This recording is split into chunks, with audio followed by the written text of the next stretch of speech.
Relationships are intricate systems, structures built upon trust, communication, and mutual responsibility.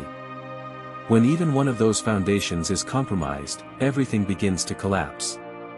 This is a hard truth, but it's one that must be acknowledged. Today, the topic is betrayal, more specifically, the language that often signals it. When certain words or phrases appear repeatedly, particularly when matched with shifting behavior or emotional distance, it's often not random. Words are not just sounds, they are reflections of a person's inner architecture. They're indicators. And when someone consistently uses these 6 phrases, it's often an indicator that something deeper is going on, something that can't be ignored. Let's get into it. 1. You're just being paranoid. This is a subtle form of psychological deflection. Rather than addressing a concern directly, this phrase immediately invalidates it. It creates a barrier between emotional intuition and actual dialogue. The suggestion here is that the concern is irrational, unfounded, or even neurotic. But that's rarely the case.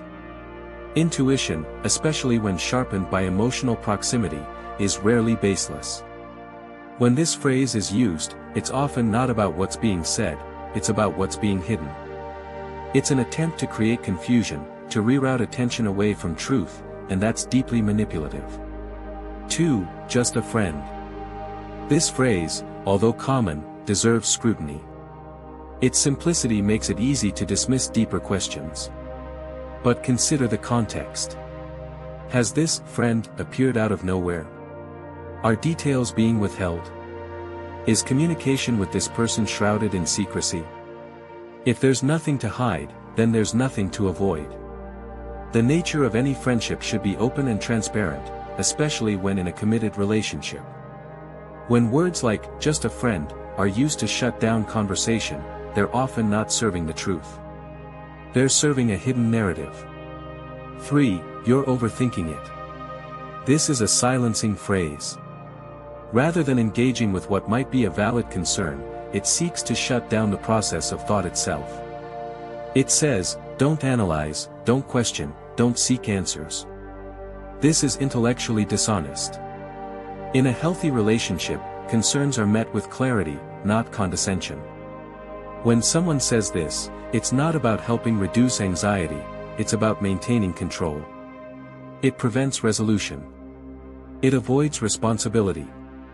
And it insults the intelligence of the person asking the questions. 4. I've just been really busy lately. This is one of the most overused shields in the modern relationship.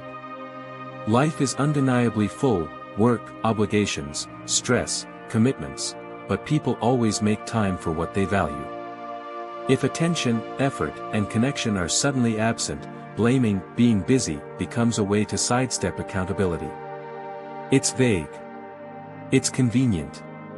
And it's often false. Consistent emotional withdrawal, lack of communication, or avoiding time together under the guise of being busy should never be ignored.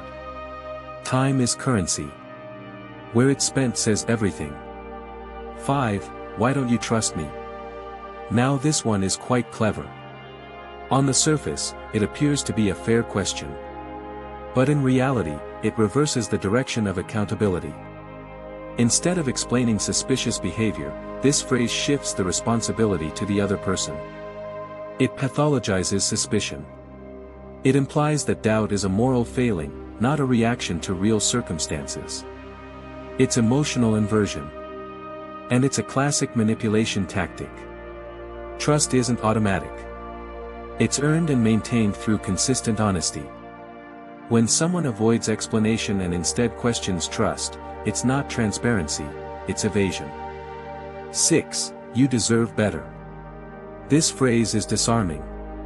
It sounds like humility, even compassion. But look deeper. In many cases, this is nothing more than a soft confession, a subtle admission that there's wrongdoing occurring.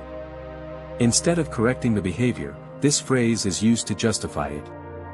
It's a way of preemptively excusing emotional negligence, or worse, betrayal. It says, I don't want to be held accountable, so I'll pretend to give a gift of self-awareness. But it's not a gift, it's a retreat. And often, it means someone else is already being prioritized in secret. Here's the larger point: language reveals inner architecture. These phrases, when taken individually, may seem harmless. But when patterns emerge, when emotional distance increases, when defensiveness becomes normal, when transparency fades, these are not coincidences.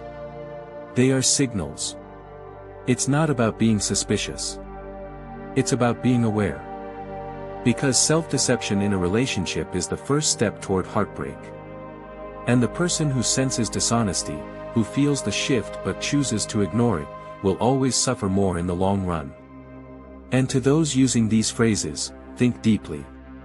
If connection matters, don't use words to hide.